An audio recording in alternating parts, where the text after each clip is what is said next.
Now, she's the Essex girl who became an international model and said, "I do," to a rock superstar. Penny Lancaster's life has always been an open book, but now, for the first time, she's written it down and nothing is off limits. Here to tell us more, it's Penny Lancaster. Does it feel weird? I'm home. Does it feel weird being in the middle? Yes, it does. Yeah. Staring at me. Weird but comfortable. Oh, it's so good to see you, Penny. The book looks beautiful as well. And it's so interesting. We feel like we know you so well, obviously. In fact, we all probably do. But you explain in the book as well how you have been approached so many times over the years to write a book. I mean, there's always been intense interest in your relationship with Rod. But firstly, you had a life before being married and before Rod Stewart. And it was so important to you to put that part of your journey in a book and to explain a lot of why you are the way you are and how life turned out to be. Yeah, it's sort of that full circle. I think when us women hit 50 and then we go through menopause, there's a lot of a big turning point, isn't there? And we decide that it's not the end, it's just a new beginning. You went through the menopause in our meeting room, I know. We all diagnosed I know, you. you saved me. I thought I was going through depression, so my doctor put me on antidepressants, and you girls went, No. Yeah. Get yourself some of this, love. And it did. It saved my day, so thank you, ladies. But, yeah, it's full circle because, you know, I ended up in policing, of all places. And a lot of people say, so why policing? So that was sort of one of the questions. And my book starts out sort of really discovering who the young Penelope was that I was called at school. And having gone through bullying and dealing with dyslexia and then being a victim of crime, and those that were never prosecuted in the end, no justice came about, is probably why I ended up being a police officer in the end for them. So I mean, for those, because you've obviously spoken about it on the show, but for those watching saying, I don't know what you mean by that, I mean, the thing about writing a book, there can be many things about it that are very cathartic, you know, putting your story out there. But, of course, two of the things you had to write about was about being sexually assaulted when you were 12 and having your drink spiked later on when you were about 17. How did that affect you emotionally, having to put that down on paper? That was really hard. I mean, I've always felt very supportive on Loose Women to be able to open up, because you feel that when you're going through those sort of traumas when you're younger, you feel that you're the only one that's going through it. And why me? And these questions of guilt and will people believe me? But you realise once you start sharing those stories that it connects with other people, because then you realise I'm not the only one. Hence, Someone Like Me, the title of the book.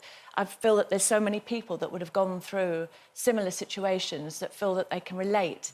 And by talking, it is a sense of... It's like therapy, and it does help, absolutely. Did your boys... I mean, because obviously they're going to read the book, right? Yeah. Did you have to sort of say to them, look, there's going to be stuff in here that you might find quite upsetting? They are aware of those stories. I feel like with Aidan being 14, going on 19, like my eldest, they're at the place where, you know, they could very well come across some of those sort of situations themselves. Everything from, like, bullying to dyslexia, which I found out only when my eldest was discovered he had dyslexia. I had my test done first. And so with dyslexia, I found it extremely challenging to write a book, but above that, actually doing the audio. Of course. Because for me, so hard, the those fear audio of books. reading out loud was kind of, you know, one of my triggers that would set off my hyperhidrosis and all of that thing. So getting through the audio book was a mammoth task, but supported by the British Dyslexia Association and all the fantastic work they do.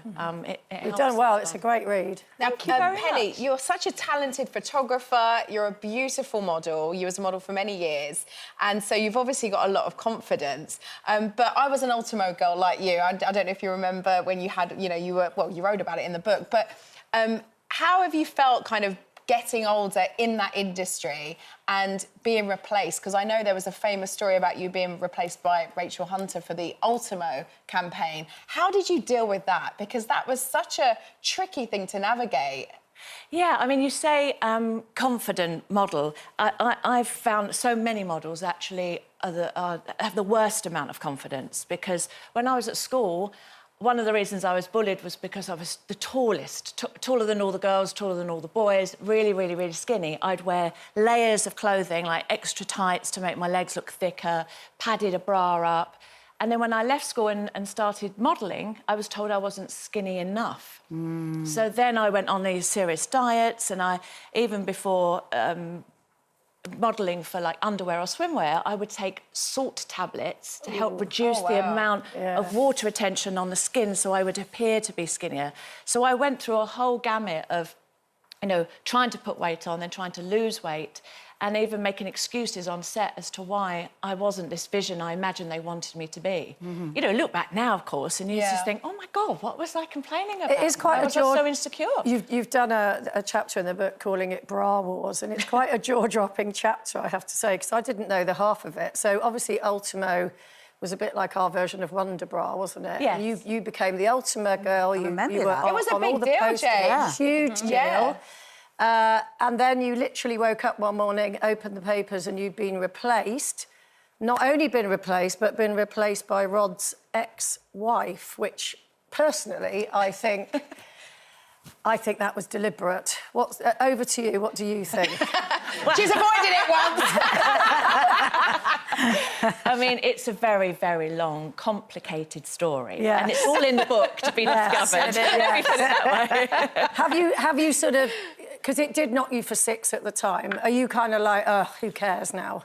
Exactly. I mean, it was a point in my life with Rod. It wasn't about building a relationship with him. It was building a relationship with the whole family. So, it did hit a bit of a rock, because obviously it would have stirred some ripples there. But we got through it all like we always do. We stayed together strong as a family, support one another, and,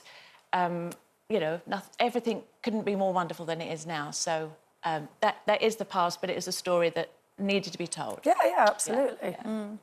And also, we were just talking before the break, of course, about various dilemmas when it comes to relationships when one person wants a child and the other doesn't. And you sort of touch on that in your life as well. Yeah. I mean, Rod and I were very transparent from the beginning. As most people realise, Rod's got a lot of children from multiple different mothers. And he was very honest with me. He said, look, I'm excited. I'm excited we're in this relationship together, but the queue is it's been put away, in other words. I really don't want to enter into another marriage, have more children. I've loved having children and being married, but I've had a lot of heartache. I don't want to go through it again. And I said, look, I'm not in that place where I want to, but I must also be honest. I have to have a child. That, I need that in my life. Yeah. So let's just see how things go. So we were honest with one another, and we didn't actually bring the subject up again until about 2004. He'd, out of nowhere, we were reminiscing and remembering those lives that were lost at 9/11 and thinking about all the children that could have been born from those couples that had sadly lost their lives. And then he turned around and said, let's make a baby. I'm like, what? Did you go upstairs now? So that was my dream come true. So it worked out, but... And all that time, had you not wanted to push it? Had you made a decision that you wouldn't I knew that pushing the idea was not the right way to go. So, wow, incredibly patient. Gosh. Yeah, that's me. Yeah, you are that's a skill. You've been quite... I mean, we've talked about this before, but you've been a real gel, because you mentioned that, Rod's got, obviously, lots of children and from different people, whatever. You've been the glue, I think. You've played a very slow game. Not a game. You've played it very slowly. I love all the photos of you all. You get together and it's just a massive blended family and everybody looks really happy. Yeah, I'm so blessed. And my biggest gift to my boys is having that lot as their siblings. Well,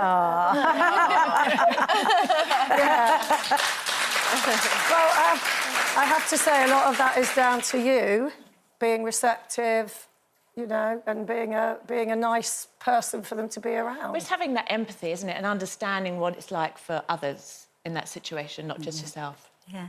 Oh, And what do you want to do next? You've been a model, you've been a policewoman, you've travelled the world as a policewoman. Oh, you're still a policewoman. I'm going out on duty tomorrow evening, so watch yourself if you're in the City of London.